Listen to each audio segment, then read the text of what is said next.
Se agudiza la crisis en Estados Unidos y el descontento de sus ciudadanos hacia Trump parece alcanzar niveles históricos. Ustedes lo vieron, los aficionados abucharon al presidente Donald Trump en el partido entre los Washington Commanders y los Detroit Lions. Y es muy entendible que la aceptación de Donald Trump esté cayendo porque los problemas y la crisis económica de Estados Unidos es multifactorial. Está atacando desde varios frentes, ya veremos que desde el sector agrícola, incluso energético, puede ser que en el futuro haya apagones en Estados Unidos y no solo en el tercer mundo. Y como podrán ver en las imágenes, uno de los afectados son los más pobres, ¿no? Gracias al cierre del gobierno que han aplicado los demócratas a Trump, hay mucha gente que literalmente no tiene nada que comer en la mayor potencia capitalista del planeta. No es socialismo, Pero bueno, para esas personas no todo son malas noticias. De hecho, de última hora el Senado de los Estados Unidos se encuentra trabajando en una resolución que podría poner fin al cierre del gobierno en las próximas horas. El senador John Thune, líder de la mayoría republicana en el Senado, dijo: después de 40 largos días tengo la esperanza de que finalmente podemos poner fin al cierre, independientemente de lo que les ha dicho durante semanas a mis amigos demócratas. Programaré una votación sobre su propuesta. Bueno, y como podrán ver en el video, el senador Ron Paul advirtió que se avecina un desastre agrícola, ¿no? Ese es uno de los frentes de la crisis, o ese es uno de los puntos más agudos en esta crisis.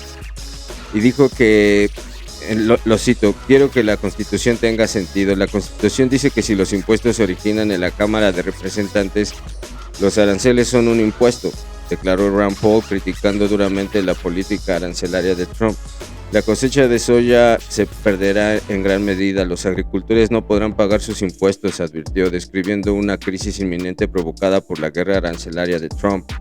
Paul recalcó que apoyaría un fallo de la Corte Suprema para anular los aranceles, calificándolos de inconstitucionales y desastrosos para los agricultores estadounidenses. Tariffs. Well, they are hammering the farmers. Key agricultural supplies never get more expensive. Now, I know you're not a fan of tariffs. Do you want to see them struck down by the Supreme Court? I want to see the Constitution have meaning. And the Constitution said that taxes originate in the House. Tariffs are a tax, and anybody who tries to say tariffs are not a tax, just not serious people. Our founding fathers wanted the taxes to start in the House because the House was elected every 2 years and they're the closest to the people. But they were very, very specific. We fought the revolution over taxation without representation. A president cannot levy taxes without the approval of Congress. I think the Supreme Court's going to strike this down, and it's not for any personal vendetta against the president. I like the president. I wish him and our country success.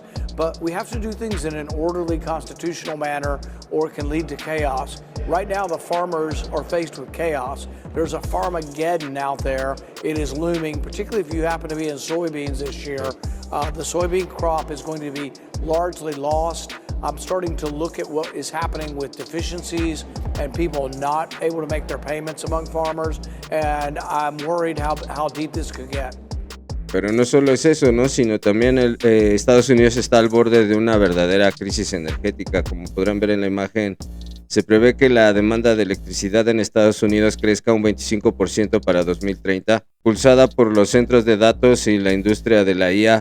Sin embargo, la capacidad para satisfacer esta demanda está en peligro. Bueno, como sabemos, Donald Trump es opuesta a la agenda verde, él es petrolero, y el cambio de la política del gobierno, el giro que ha dado radical hacia los combustibles fósiles, resignando cientos de miles de millones de dólares en incentivos para energías limpias. Proyectos como el parque eólico marino Revolution Wind, casi terminados, se han paralizado, generando una enorme incertidumbre para más de 100 mil millones de dólares en inversiones en energías renovables. y por supuesto tiene consecuencias, ¿no? Como la escasez de suministros. Las empresas, especialmente las del sector de la IA, se enfrentan a limitaciones energéticas. Los tiempos de espera para las nuevas turbinas de gas se han duplicado, las nuevas capacidades no se puede construir con la suficiente rapidez. También han habido aumentos de costos. Otro punto es que han habido aumentos de costos, ¿no? Los consumidores a quienes se les prometieron facturas más bajas probablemente pagarán más, ya que las opciones renovables más baratas quedan relegadas. También las emisiones. Se prevé que la producción de petróleo y gas de Estados Unidos duplique lo de Rusia para 2035, acelerando el cambio climático. En resumen, combatir una supuesta emergencia climática con una emergencia energética centrada en los combustibles fósiles hace que Estados Unidos sea menos competitivo y más caro. Un caso clásico de consecuencias no deseadas combinadas con políticas ideológicas. Entonces ya estamos viendo los verdaderos resultados del boomerang llamado arancelismo trumpista, ¿no? Y bueno, otro de los factores que llevan a esta crisis a Estados Unidos, se los he venido mencionando, son las tierras raras, ¿no? La dependencia que tiene de otros países para abastecerse de tierras raras y cómo China ha llegado a controlar el 90% de la producción de las tierras raras. Scott Bessent, el secretario del Tesoro de Estados Unidos, calificó de vergonzoso que Estados Unidos haya permitido que China domine la industria de las tierras raras, remontándose a la compra por parte de China en 1995 de una planta de imanes de General Motors que posteriormente se trasladó a Estados Unidos. Han acumulado todos los activos de tierras raras del mundo, controlan cerca del 70% de la minería y cerca del 90% de la producción, afirmó Bessent. Señaló que China utiliza las tierras raras como una importante moneda de cambio, recordando cómo China respondió a las subidas de aranceles de Trump en abril pasado, amenazando con nuevas restricciones en octubre. In the Chinese Communist Party, and these are smart, tough guys, you had an interim agreement in June. They kind of backed off that. You were able to renegotiate in South Korea a 1-year extension. Because I don't think people realize our production lines would be shutting down in 6 or 7 or 8 weeks. You were able to get that with President Trump using the leverage. We already hear that the CCP's maybe not totally living up to that. But talk to people about how absolutely urgent it is for us to get magnet production and other processed rare earths in the control of the United States of America for our sovereignty. Well, Steve, it's a disgrace that this happened, and the Chinese, started with a plan. In 1995, they bought up a rare earth magnet facility. They bought it from GM. The CFIUS, the Committee on Foreign Investment in the U.S., said you got to keep the factory in the U.S. for 5 years. 5 years and a day, they moved it into China.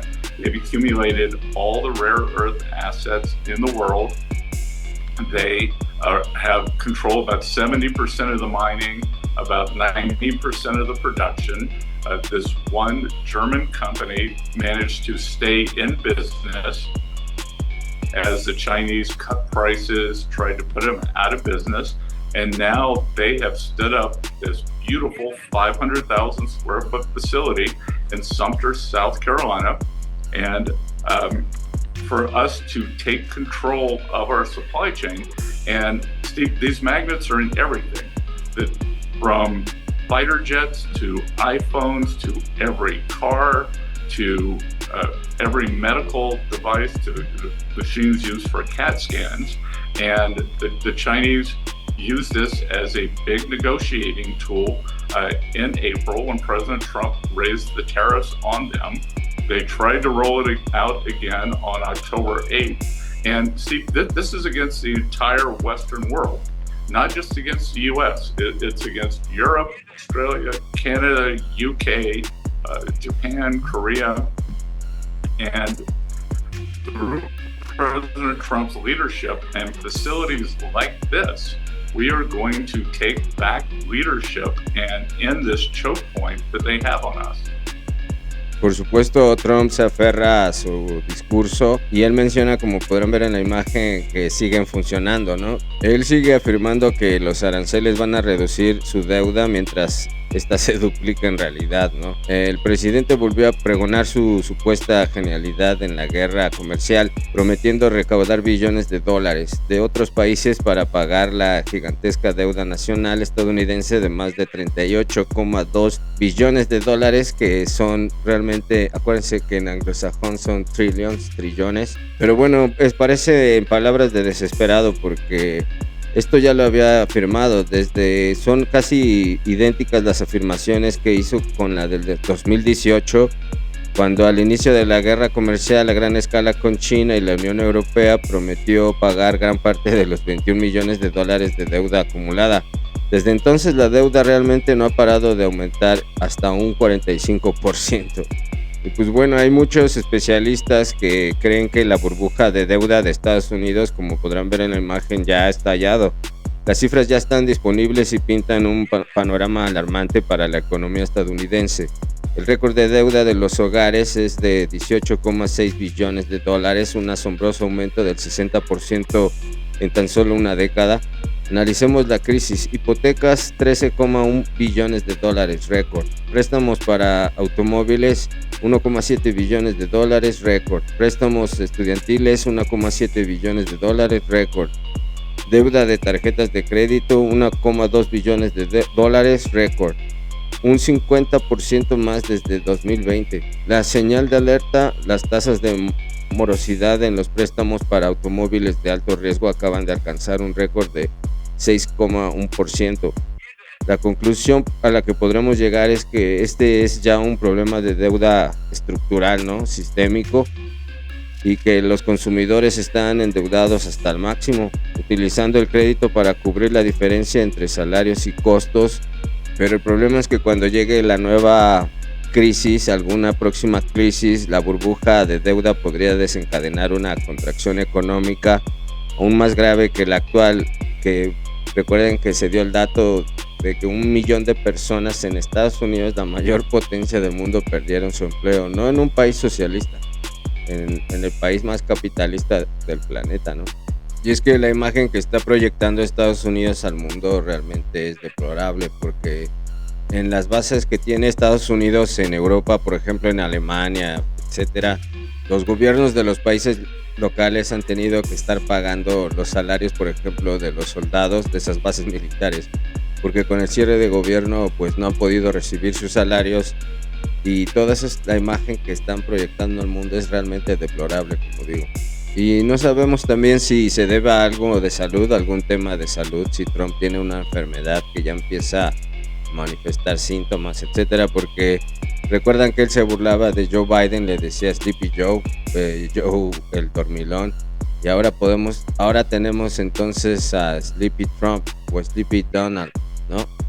Ya muchas personas han mencionado que no solo se queda dormido, sino que también supuestamente hasta tiene un aroma realmente desagradable, que el presidente huele mal, pudiera ser el hígado, no sé, no sabemos.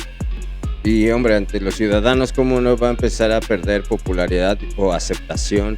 Si por ejemplo la CNN reveló que China ha expandido más del 60% de sus 136 instalaciones de misiles desde 2020, añadiendo 21 millones de pies cuadrados de nuevas estructuras, incluyendo búnkers y sitios de prueba. La producción de misiles se ha disparado tras la invasión de Ucrania, y el arsenal nuclear crece en aproximadamente 100 ojivas al año.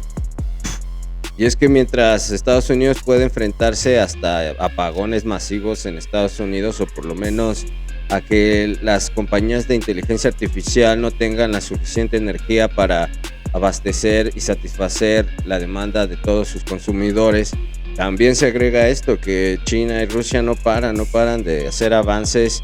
Y por ejemplo, ha habido un nuevo paradigma en la guerra de Ucrania, y sobre todo para la defensa aérea de Ucrania, pero que utiliza los sistemas de Estados Unidos y la OTAN, ¿no?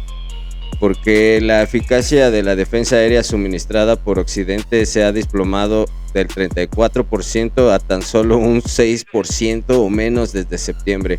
El principal catalizador es el formidable y modernizado misil balístico 9K720 Iskander-M. El factor decisivo son los misiles Iskander, sin duda alguna, que han sido mejorados emplean ahora una trayectoria cuasi balística, abandonando las trayectorias predecibles en favor de maniobras impredecibles. Pueden planear desviarse repentinamente, realizar picados pronunciados y maniobrar en su fase terminal, explotando una vulnerabilidad crítica. El sistema Patriot estadounidense MIM-104 se basa en la predicción de trayectorias para la intercepción, un objetivo que altera su trayectoria de vuelo. Tras la predicción, crea un déficit de tiempo catastrófico para el software y el sistema en general, ¿no? Lo que provoca un desplome de las tareas de intercepción. El engaño por capas. El sistema está equipado además con señuelos de radar desplegados en la fase terminal que confunden y saturan los radares de defensa. Su maniobra final de picado repentino aprovecha específicamente las brechas en la cobertura del radar Patriot. Otro punto es el paso general. La economía rusa movilizada en tiempos de guerra está produciendo en masa estas plataformas, ¿no? Que son lo más avanzado. Mientras tanto, Kiev sigue dependiendo de las frágiles y sobrecargadas bases industriales de Estados Unidos y Europa, que luchan por mantener el ritmo y no pueden hacerlo, ¿no? Irónicamente, las propias decisiones políticas de Occidente han alimentado la maquinaria bélica rusa, que ahora no puede superarla en producción. O sea, ellos solitos provocaron todo esto. Y de hecho es algo que acabo de ver, que sí se acaba de confirmar, que ya los ataques de Ucrania hacia Rusia, hacia territorio ruso, son prácticamente 100% ineficaces, ¿no? Y que como también Rusia ha atacado todos los sistemas de radares de Ucrania, lo ha desarmado, lo ha dejado a ciegas, realmente hasta lanzan misiles a lo idiota porque no tienen cómo poder ser precisos en sus objetivos. Esto que te dice que, pues al parecer Ucrania ya se encuentra con solo lo mínimo, ¿no? Armas, AK-47, etc. Bueno, no 47, ¿no? AKs, etcétera, pistolas, pero que ya no tiene ningún equipo disponible de este tipo de radares sofisticados para poder ubicar objetivos. Y entonces, mientras Europa está en todos estos problemas también económicos e incluso políticos, pues me gustaría recordar que la importancia del misil que acaba de presentar hace unas semanas Putin, el Burevestnik, porque en la presentación del misil ha sorprendido al mundo, pero es un arma que cuenta con un reactor nuclear 1000 veces más pequeño que el de un submarino. Imagínense, han logrado reducir el tamaño del reactor nuclear 1000 veces que el que utiliza un submarino. Bueno, el otro punto es claro que lo puedes lanzar desde tu territorio y su alcance va a ser ilimitado. Le permitirá asestar golpes contra instalaciones estratégicas y centros industriales enemigos en cualquier parte del mundo. Además, podría realizar patrullas prolongadas en una zona en espera de asignarle un objetivo, ¿no? Cubriendo miles de kilómetros durante semanas o incluso meses, de acuerdo con expertos militares. Entonces, mientras que un reactor convencional tarda horas, días o semanas en ponerse en marcha, este reactor se pone en marcha en cuestión de minutos o segundos, destacó el presidente Vladimir Putin al anunciar que se concluyeron exitosamente los ensayos del misil. Pero imaginen todas las aplicaciones que va a tener, no solo para un uso militar o belicoso, sino para un uso pacífico de energía. Pues esto es revolucionario totalmente. Y como podrán ver a continuación en este tema, tocando el tema de Ucrania, el ministro de Exteriores de Rusia, Sergei Lavrov, dijo que la Unión Europea está intentando convencer a Trump de que se oponga a la paz entre Rusia y Ucrania. Pero veamos el video. НАТО не обделяет своим вниманием и другие регионы Евразии. Ближний Восток, Южный Кавказ, Центральная Азия, Южная Азия. Причем с этими субрегионами работают индивидуально, а не в контексте озабоченности общеконтинентальными, общеевразийскими интересами. Повсюду пытаются закрепиться и оказывать влияние на эти процессы, и влияние это в силу агрессивной политики Альянса в большинстве случаев крайне негативно. Y en esta otra parte mencionó que las políticas agresivas de la OTAN amenazan a los países asiáticos. Está advirtiendo, ¿no? Al eje euroasiático, al BRICS, etc. Es obvio que quiere advertir a Asia y jalarlos para su lado, ¿no? НАТО не обделяет своим вниманием и другие регионы Евразии. Ближний Восток, Южный Кавказ, Центральная Азия, Южная Азия. Причем с этими субрегионами работают индивидуально, а не в контексте озабоченности общеконтинентальными, общеевразийскими интересами. Повсюду пытаются закрепиться и оказывать влияние на эти процессы, и влияние это в силу агрессивной политики Альянса в большинстве случаев крайне негативно. Y hubo un momento curioso porque se acuerdan que Zelensky prometió que iba a provocar con sus ataques apagones en Rusia, en territorio de Rusia. Pues resulta que fue al revés, ¿no? Porque de hecho estaba hablando en una entrevista, estaba hablando de cuánto odia a los rusos en un edificio construido por los rusos, y en plena entrevista se cortó la corriente eléctrica. Habla mucho de la situación. Y bueno, hablando de Zelensky, es muy probable que tenga los días contados, ¿no? Puede ser que el fin de Zelensky venga desde adentro y sobre todo desde la Unión Europea, que tienen comisiones que regulan y que investigan la corrupción. Y de hecho han estado ocurriendo eventos tectónicos en Ucrania. Los detectives de la NABU realizan registros en la casa del contable de Zelensky. Detectives de la NABU realizaron registros en la casa del contable de Zelensky y copropietario del estudio Patral 95, llamado Timur Mindich. Pues mientras todos siguen los informes del frente, en Kiev ocurren acontecimientos no menos significativos. La estructura anticorrupción patrocinada por Occidente y en particular por Estados Unidos, la Oficina Nacional Anticorrupción de Ucrania, NABU, llevó a cabo registros en casas de varios personajes de peso, entre ellos el contable en el sentido mafioso de Zelensky, Timur Mindich. A juzgar por la rapidez con la que los medios subvencionados por Occidente retomaron el tema, la orden para estas acciones vino de arriba, ¿no? Y no precisamente desde Kiev. Entonces puede ser que tenga ya los días contados Zelensky y busquen poner a otro que también tal vez busque la guerra, pero que ya no tenga el desgaste que Zelensky tiene ante el mismo pueblo ucraniano, ¿no? Y la ilegitimidad que tiene. Ya no debería de ser presidente. Se afirma que esta institución anticorrupción creada bajo el auspicio de Occidente documentó hechos interesantes en el apartamento de Mindich, en la misma dirección donde hace 5 años se celebró el cumpleaños de Zelensky. Además, en medios ucranianos no leales a Zelensky aparecieron publicaciones de que Mindich podría ser investigado por el FBI por lavado de dinero. Pero bueno, se informa que el propio Mindich abandonó Ucrania el 10 de noviembre, apenas unas horas antes del registro de NABU, o sea, este mismo día. Aún se desconoce si le permitió escapar deliberadamente o si fueron sus contactos personales, ¿no? Mindich es considerado una figura clave en todos los esquemas financieros de Zelensky y su círculo, por lo tanto la señal para Zelensky es extremadamente negativa. Donde quiera que Mindich haya acabado, se menciona Austria e Israel. Los servicios de inteligencia locales podrían interrogarlo a fondo y pasar la información a los estadounidenses. Así que, sin importar cuánto haya robado Zelensky durante este tiempo, el acceso a lo robado podría cortarse de forma inmediata, ¿no? Tal vez ya quieren acabar con él. Bueno, y del lado de Medio Oriente también las cosas están todavía asquerosas, ¿no? Siguen habiendo ataques de Israel, sobre todo en el Líbano, dejando muchos muertos.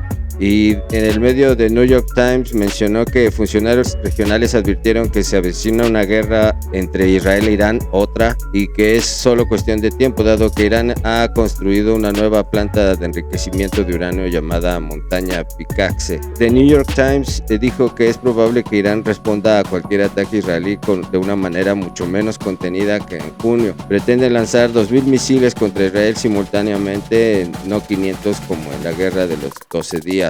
Imagínense cómo podrán dejar Israel. Es indudable que tanto los iraníes como los israelíes han trabajado extensamente para rearmarse y prepararse para otra guerra, ¿no? Eso es clarísimo. Los iraníes han hecho un mejor trabajo reconstruyéndose y rearmándose a sí mismos y a sus proxies considerando que los israelíes estaban luchando guerras en múltiples frentes. Las exportaciones de petróleo iraní se han disparado desde entonces, lo que le permite rearmarse rápidamente mientras financian a Hezbollah y otras milicias en la región, lo que sorprendió a los israelíes. Pero Irán también ha incrementado la construcción en montaña Pico de Pico, así se llama, una instalación profundamente enterrada a solo una milla del sur de la instalación de enriquecimiento de Natanz. Y bueno, los funcionarios israelíes temen que la mayoría del uranio enriquecido de Irán esté almacenando de forma segura en la montaña mencionada. Desde los ataques estadounidenses durante la guerra de los 12 días, Irán ha establecido un muro de seguridad alrededor de la montaña y ha creado múltiples entradas de túneles dentro de la montaña. Irán también se ha negado a permitir que los inspectores de la OEA se acerquen a la montaña desde la guerra de los 12 días, causando temor en la comunidad internacional de que Irán esté reconstruyendo partes clave de su programa nuclear. Pero bueno, ya sabemos que esto Israel lo podría usar de pretexto para lanzar más ataques preventivos contra Irán, y lo van a hacer muy probablemente. Cabe señalar que se le cierran las puertas en varias partes a Netanyahu. Ya son 8 países, Turquía, Eslovaquia, Lituania, Noruega, Suiza, Irlanda, Italia y Canadá, que están listos para arrestar al primer ministro israelí por crímenes de guerra y genocidio en Gaza, según informa Al Jazeera. La Fiscalía turca ya ha emitido órdenes de arresto contra Netanyahu, el ministro de Defensa Israel Katz y el jefe del Estado Mayor Eyal Zamir, prohibiéndoles entrar e incluso sobrevolar el espacio aéreo turco. Pero bueno, en el siguiente video vamos a poder ver las fases del nuevo proyecto de Occidente para Gaza, ¿no? El llamado New Gaza.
Pues bueno, según informes, los países árabes se oponen a este plan que acaban de ver, a la propuesta estadounidense de crear una nueva Gaza desmilitarizada en la parte del territorio ocupada por Israel, temiendo que esto pueda conducir a una partición permanente. Se avecina un enfrentamiento entre palestinos, egipcios, muchos otros, cataríes, turcos, Estados Unidos e Israel. Estados Unidos continúa apoyando la postura israelí al respecto, lo cual será totalmente indignante, declaró un diplomático árabe anónimo al Financial Times sobre el plan de reconstrucción impulsado por Jared Kushner, una nueva forma de construcción nacional estadounidense. Y bueno, el mundo árabe tiene razón de mostrarse escépticos, no todos sabemos qué va a pasar. El historial de reconstrucción de Estados Unidos tras el 11 de septiembre en países como Irak y Afganistán ha vinculado explícitamente la reconstrucción con el control, no con la ayuda humanitaria. En mi opinión, es un plan que va a tratar de disfrazar la segregación primero territorial y la consecuente purga étnica.